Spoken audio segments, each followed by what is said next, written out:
Welcome to one more edition of Politics Done Right. I'm Egberto Willis, your host. We have an excellent cast today, like you guys would not imagine. We have author Kanegis is president of Future Wave, Inc., a nonprofit organization dedicated to shifting our culture of violence to a culture of peace. He is the director producer of The World is My Country, about the amazing adventures of world citizen #1, Gary Davis. David Gallup specializes in human rights, world citizen, and world law education. He's the president and general counsel of the World Service Authorities, Washington, D.C., a global public service human rights organization founded in 1954. He is also a board member of Citizens for Global Solutions, CGS team leader of the Peace and Youth Outreach Program, and convener of the World Court of Human Rights Coalition. And of course, least but not least, but a very powerful woman, Melanie Bennett, is the producer of The World is My Country and the podcast People Powered Planet podcast. And anytime I hear people powered, you guys know what I stand for.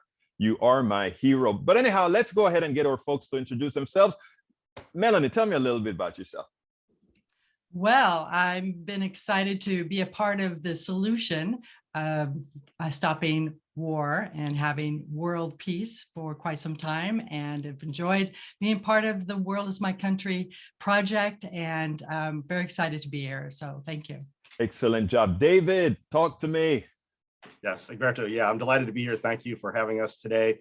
My name is David Gallup. I'm a human rights lawyer. I'm the president and chief attorney of World Service Authority, which is the organization that Gary Davis founded in 1954. He's the fellow who is the main event, or the main focus in the film, The World is My Country, talking about how we can find solutions to deal with the global situation that we're in now, that we've been in forever, which leads us to war. So how do we how do we find law that could lead us to peace? Love that. And last but not least is author Kanegis. I mean, my brother, we've spoken several times before. You know, I love you, man.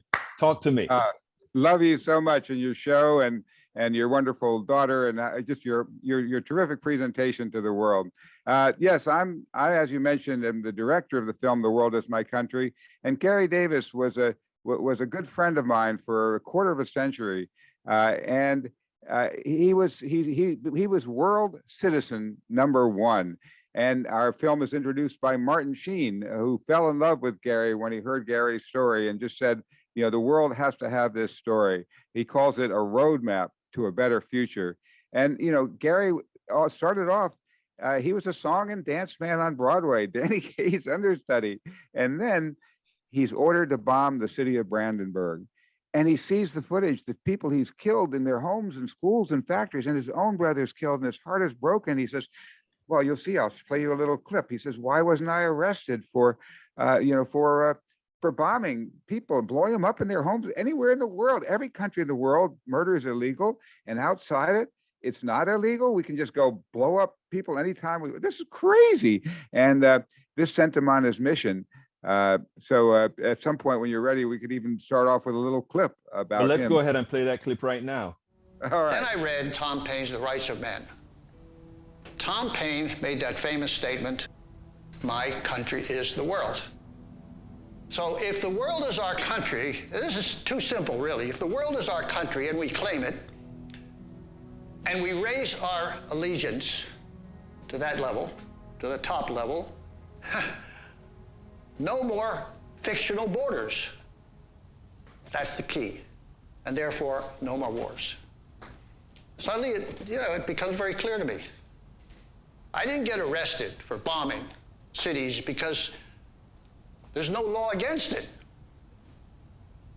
The national politicians fool us by talking about international law.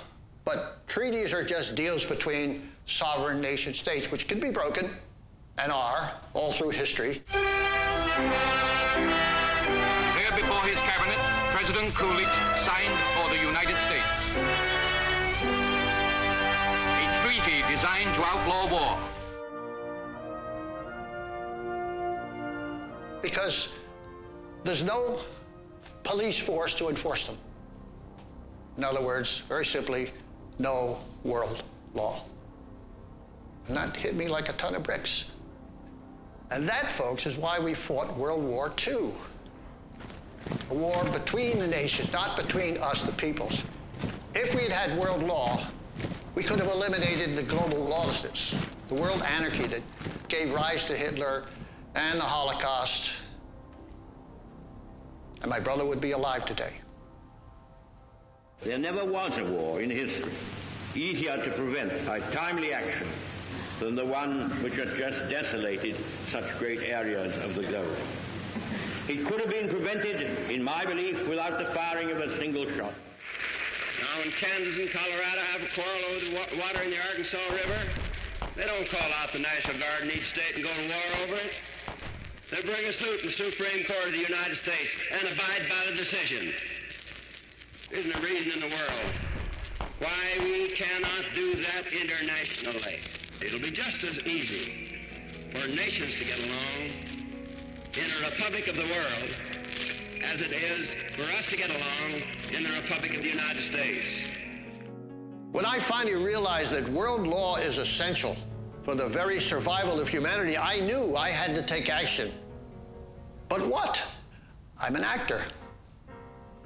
I never studied law. I never went to law school. What can I do? I think all of you are asking probably that big question. Let me ask you something. First of all, tell me the gist, what you got out of that clip. Let me start with Melanie. Melanie, what did you get out of that clip? Well, I think the power of law and the fact that if we have world law, then we can solve a lot of problems. Now, it's interesting, Arthur, that when I watch him, right, when he talks about how can we have false boundaries, what does that really mean? What does that mean to you? Well, inside the United States, we would never think of Pennsylvania and New York going to war to solve their problems, or any states. I mean, humanity has already invented a system that eliminates war. That doesn't mean there's no problems or crimes, but even when Tim McVeigh blew up the federal building, Michigan Oklahoma didn't declare war on Michigan for harboring the Michigan militia. It's handled as a criminal justice thing. You don't have to blow people up. I think in your own life, you had an experience where they were trying, maybe you want to share a minute, your own experience. I mean, I'll just say quickly, because it's about you guys, not me, but back in Panama, Bush invaded in 1989 because they claimed they wanted to get Manuel Antonio Noriega, who was the dictator of Panama, but who worked for the CIA. And when he asked them to invade another country in Central America, he said, hell no. And Bush said, well, hell yes, we're going to blow you up if you don't do what we ask you to do. I mean, I'm paraphrasing, of course, but then they decided to fly into Panama, brought the brigades in, killed 10,000 Panamanians, claimed they only killed 1,000 Panamanians. They bombed the country without Air Force, Marine, Navy, or whatever. And it's not at all different than what's happening in Ukraine. Now, look, what's happening in Ukraine is horrendous. Russia is doing something that is horrendous, and we are doing the right thing by supporting Ukraine, in my humble opinion. I'd like to hear yours. In my humble opinion, we're doing right by supporting and trying to end this war there, but they are doing nothing that we ourselves haven't done. And I'd love to hear your thoughts on that, David. Well, Gary once said to me, peace is not the absence of war, it's the presence of law. And we don't have a common world law. That means that if you shoot someone on the streets of Panama City, or you shoot someone on the streets of Washington, D.C., well, within those places, in those locales, it is murder. But outside of that nation state system, it is not. In fact, there are actual international humanitarian laws, that, like the Geneva Conventions, that say that killing can be legal as long as it's restricted to military combatants and military targets and not civilians, as long as it's quick and winnable. Well, most wars nowadays, and we've seen in the news, the most recent war here in Ukraine, that the majority of casualties are civilians. About 80%, if not more, are civilians. So this system that we're still working in, however you want to say, we want to support, of course, our fellow humans, but I want to say, to take this idea outside of the system that we're in and say, well, we don't want to support people as Ukrainians or people as Russians, although we do. We want to support them as human beings. So we really have to start thinking about a different mindset. and a mindset of law that we haven't had before. And within the nation state system, with the International Court of Justice or the UN Charter, it will, because if you look at Article 2 of the UN Charter, it actually embeds a principle that is the biggest problem, I think, and that is that nation states are sovereign, and you cannot pierce the veil of that sovereignty if there is violence or human rights violations going on within, or if one nation starts fighting another nation because they say it's for self-defense, then how do you stop that? And especially in the nuclear age, it's almost impossible to stop that. So until we remove those weapons, until we add law beyond this nation state system, we're going to keep getting into these wars one after the other.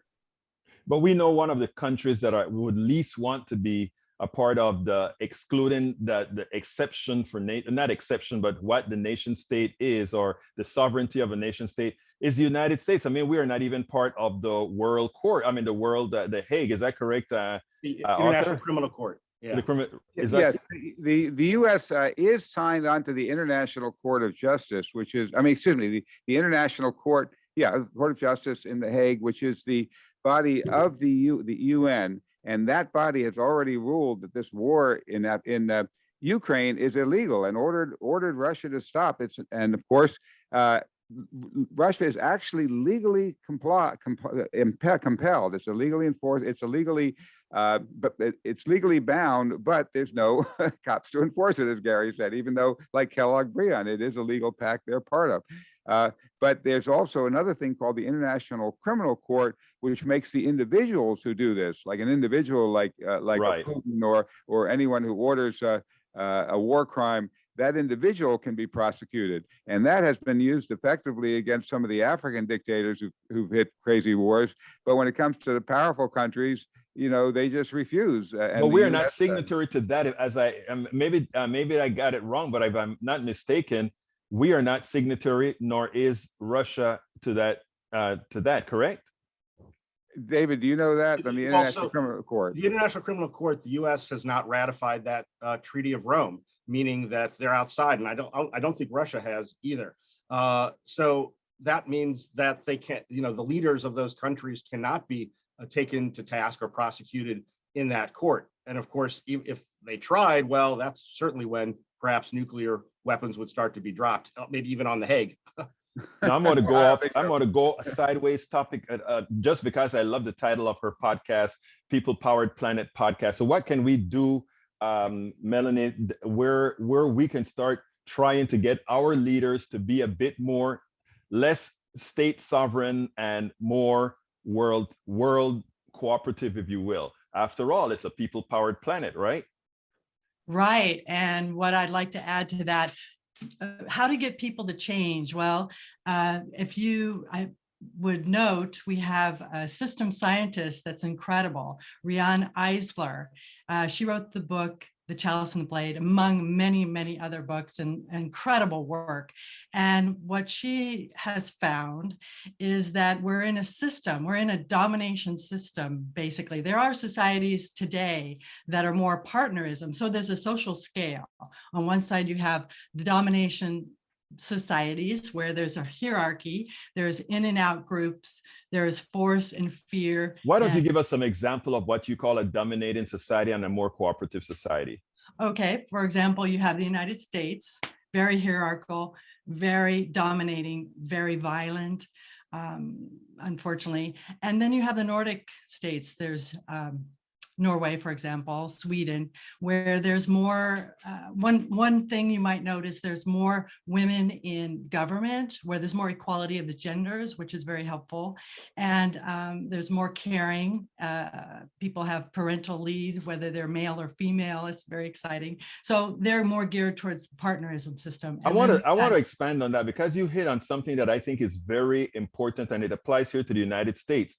The United States would tell you that those guys over there, they're socialists and people don't have options. But we are not that hierarchy that you actually see. And not only that, that you understand that this false individualism in the United States is just that, a false individualism that really captures you into some sort of indentured servitude. Why don't you kind of expand on that?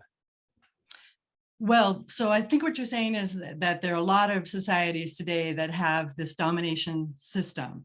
And I'd like to add also, there were a lot of more partnerism systems way back 5,000, 10,000 years ago. So as far as your question, could you pinpoint your question? Well, let me tell you what I mean exactly, right? We have this belief that we have this freedom of choice, freedom to do everything that we want to do. When in reality, if you take a look, corporate power, whatever, you have to be invited into the corporate structure. Women for a long time haven't been invited. Others haven't been invited. And I'm going to get back to our war stance in a minute, but I think this is a part of the whole picture as well. Where others have been excluded in a framework that claims each individual has equal access to success. When you have a country like Norway or Sweden, as you mentioned before, where the state has already said all of us are entitled to these real freedoms that make sure we have good existences. I mean, one has a false level of individualism, and one's social structure allows for real individualism.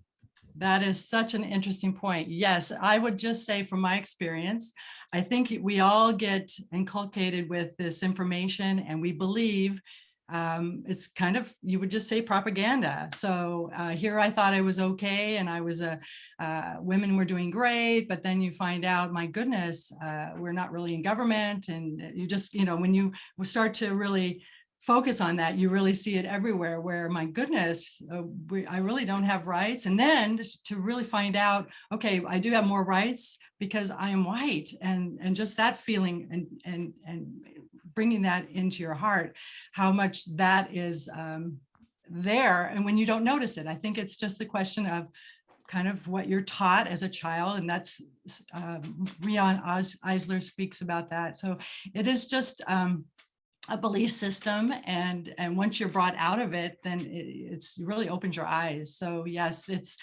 but in the Nordic countries, there sometimes you have to force people to change. For example, they gave parental leave for men and women, and the men weren't taking it, and then they said if the men don't take it, then nobody gets it. So then the men started taking it because they're taught that to be caring and nurturing is bad.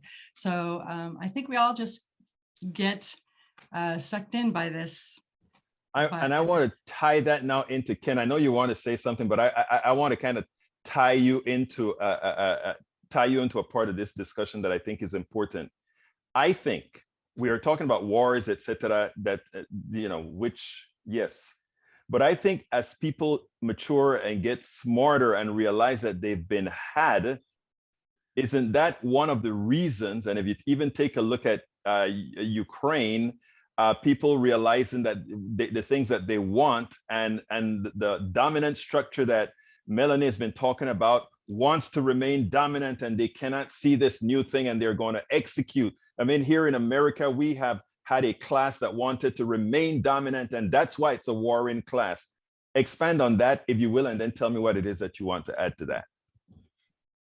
Melanie, are you talking to me now? That's new, Ken. Oh, okay. Author.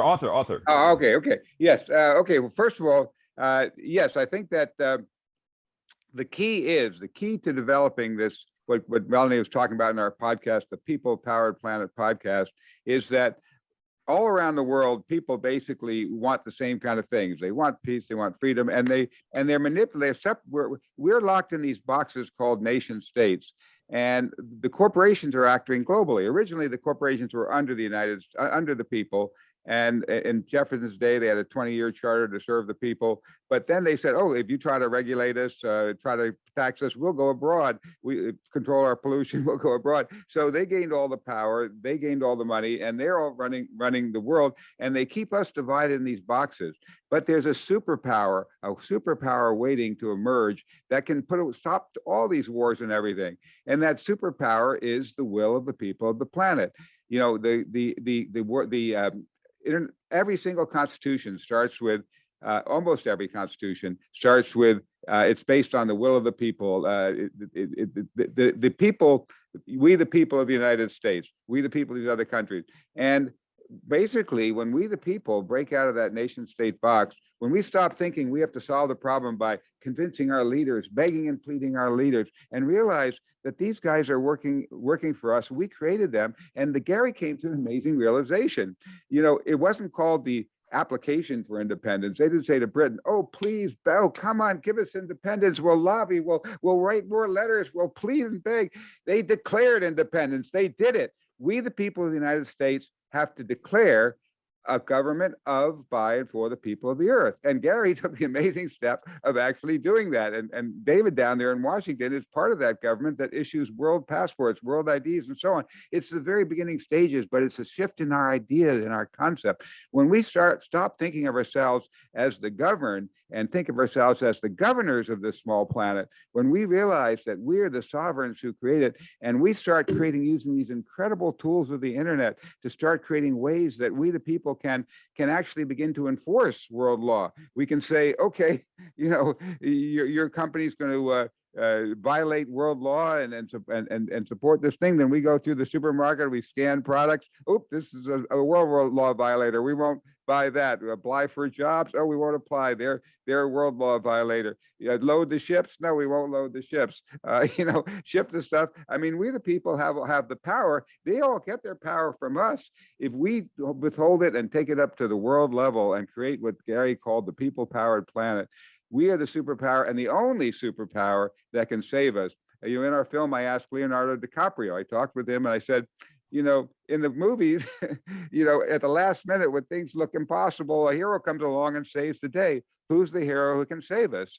And he says, well, the hero is all of us. And that's what we have to do. We have to be the hero who steps to the plate, stops thinking that it all comes from begging and pleading existing leaders, and we become the leaders of our world. That's a very good point. Now, David, I heard Arthur kind of mentioned you with regards to world passports and all that sort of thing. First of all, I like that kind of idea. I'm going to want to digress a bit afterwards, because I think, and Melanie alluded to that when she said we have to remove the indoctrination from the people. And that is the hardest part. My show, Politics Done Right, is dedicated to doing just that, empowering people and trying to tell people, no, the government is really you. I mean, you'd not imagine how many people say government is doing this and government is doing that. And I turn it around and I say, you mean that's what you're doing to people? You mean that's what you're, no, I mean the government that, and I said, who's controlling the government? Those corporations, and who gave those corporations the power to control the government?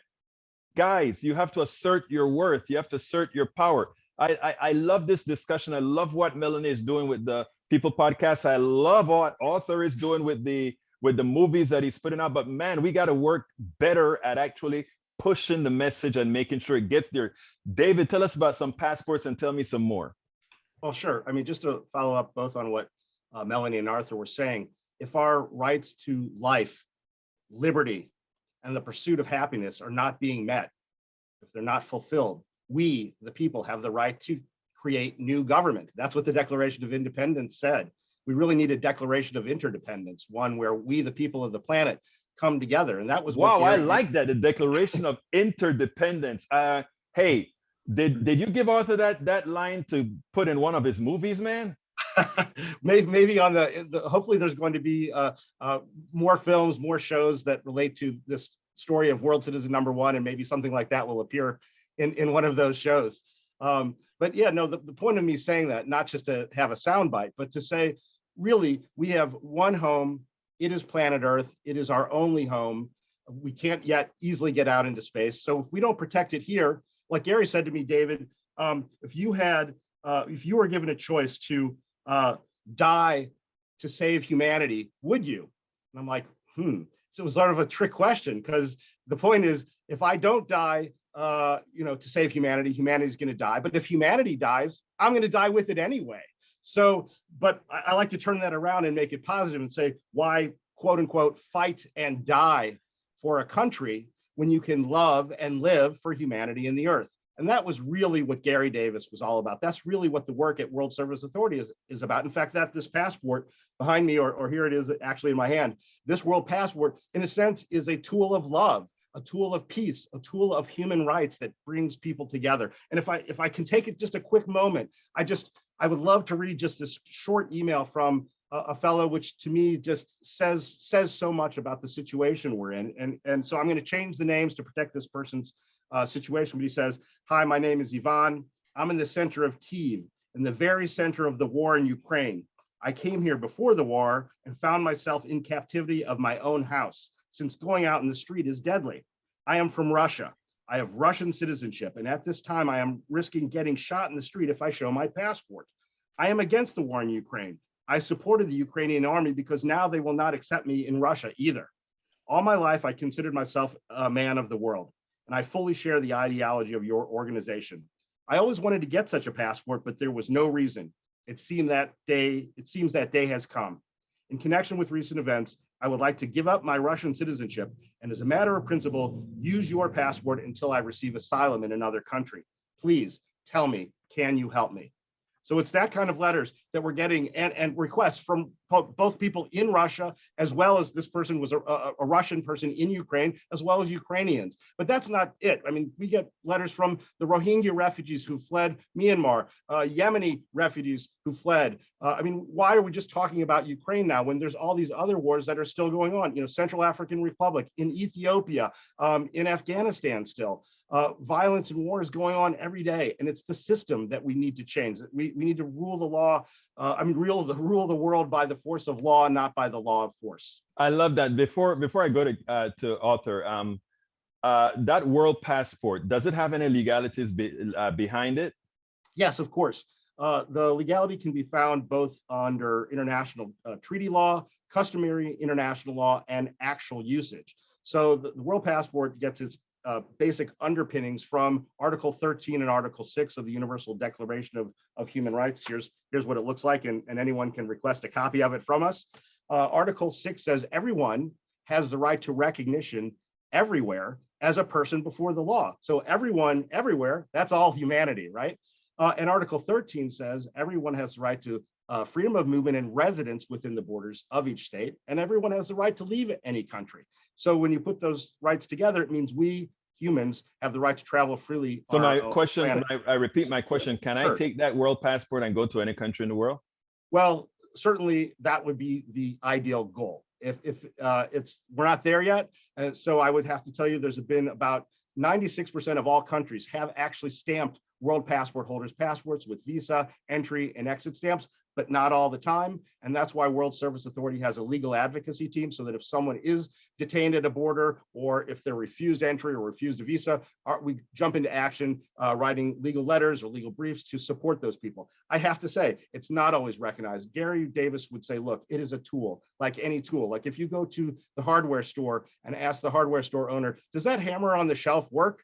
The hardware store owner is going to look at you and kind of funny and say, well, if you know how to take a nail and hammer two pieces of wood together, just like any tool, well, you have to know how to use it. You have to know what your rights are, because if you don't know your rights, you can't claim them. And it's not always easy, but we give everyone a copy of the Universal Declaration of Human Rights in their language when they apply. So what I like to say is people become a human rights educator, a human rights activist when they're using this document. So certainly it may not be for everybody. So it's a question of education and training of both the people who are using this, but also the people to whom they present it, meaning the border officials and immigration officials and ministries of countries, to let them know that they actually have obligations, not only under the Universal Declaration of Human Rights, but under the International Covenant on Civil and Political Rights, which almost all countries in the world, even the United States, has ratified, meaning there are certain rights like our right to freedom of travel and our right to identification that must be recognized, whether you claim national sovereign,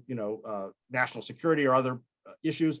Everyone still has those rights. They just have not been fully realized in the world we're living in today. Okay, I'm going to go to Ken and Ken. I'm going to end with Ken also, but I want him to. He's been saying, I want to say something. So I want to get to Ken. But sure. I want to warn both of you, both David and Melanie. Ken has done this with me. I mean, Arthur has done this with me before.